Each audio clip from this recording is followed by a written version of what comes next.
Good morning, everyone, and welcome back to another art lesson with Mr. Price. In this episode, I'm going to be teaching you how to make a centerpiece that you can use for any special occasion. Mine that I'm going to be making, I'm thinking about doing it for a wedding, but if you follow the principles of design that I'm going to teach you, you too can make this for a baby shower or for an anniversary party or an engagement party or any other occasion that you want to have a centerpiece. So I decided to challenge myself and make the centerpiece for as little cost as possible. So if you're in a pinch and you have to have centerpieces for a table, follow these instructions and you too can make something beautiful.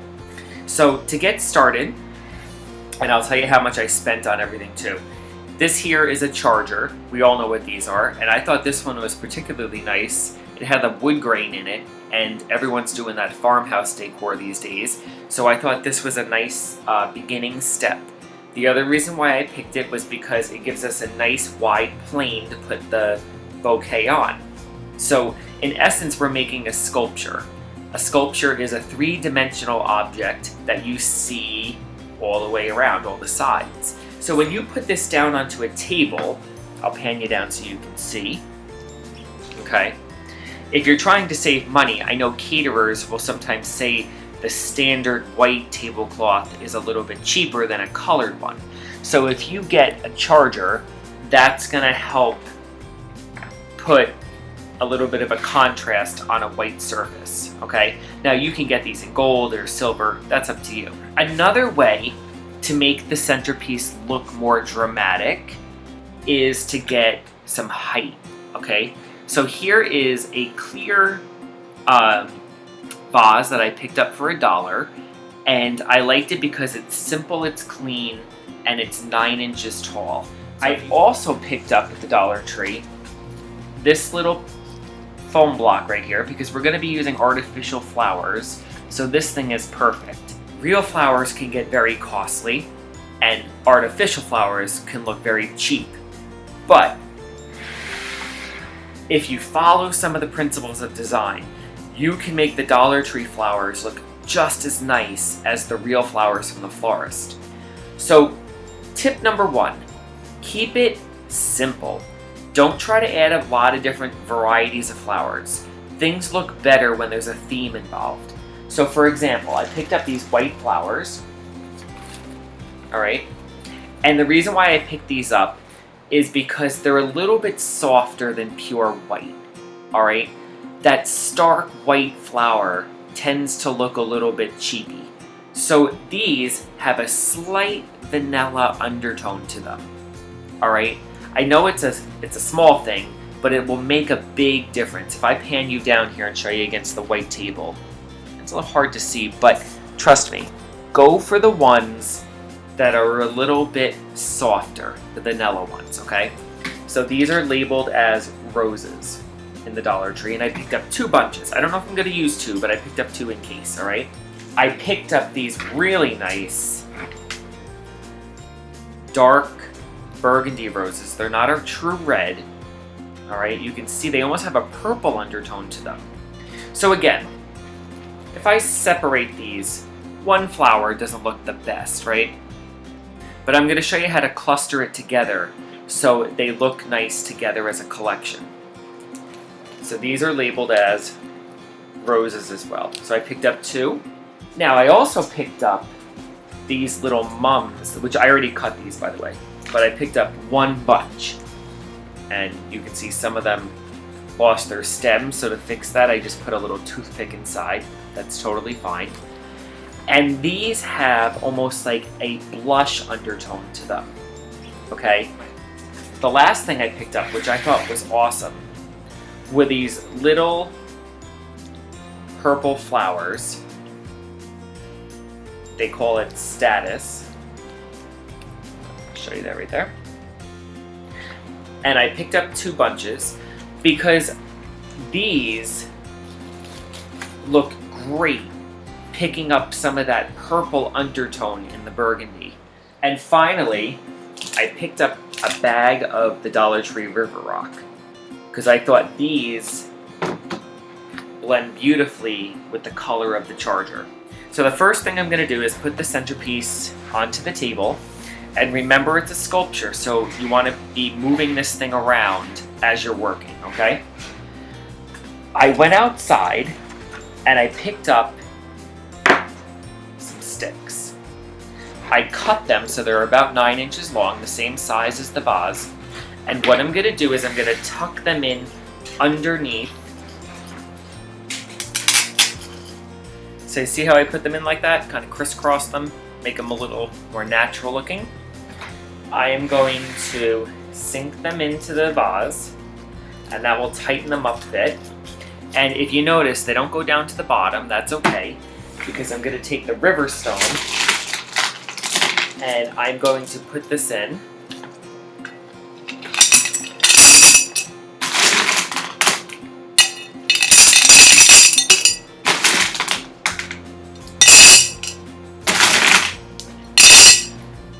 This centerpiece that we're doing is going to be a great height for pretty much any table. So I'm going to start with my first mum and plop him in right on the top like that. I have 4 left, so I'm going to go north, south, west, east. Because keeping in mind that each side has to look beautiful. Alright? Now let's move forward and we'll start with some of the roses, alright? So I'm going to clip these off. How many did I give you here? 1, 2, 3, 4, 5, 6. Okay. You hear my dog barking in the back. I have a pug. And I'm going to do the same idea, north, south, west, east. Alright, do you see how it's shaping up? Now, let's move on to some of the red. Now, as I said before, you might want to try to find pink or a purple or whatever color you're doing. But just remember, don't add too many colors. It looks nice when you have a color theme, okay? So I'm gonna now start plugging these in. And these are the accents, so I don't want to put too many of them in. I want to make these the ones that stand out. I have one more, and I think he can go here to sort of bring the color down a little bit. Do you see that? And I still see some bare spots, so I am going to use the rest of the white roses here. Let's work on some of the purple accent, which I think will look great scattered in here. So just wherever you have 2 white surfaces kind of hanging out, tuck them in. I think a lot of people stop making art as an adult because I think you get older and you start to realize that people judge and people critique you, right? But if you don't keep creating, you'll never get good at it. It's like playing a piano. You have to practice. Otherwise, you just won't be good at it. Same idea with art. It'd be nice to take the sticks and bring them out of here as well. So I went and I found some very fine twigs, again, another texture, okay? And I'm gonna scatter these in towards the top because I want my eye to go upward because, again, the height is gonna make it look a little more expensive because it's going up and it's gonna look more elegant. Okay, so the last thing I'm gonna do is turn this around and take a look, and I think it looks really nice.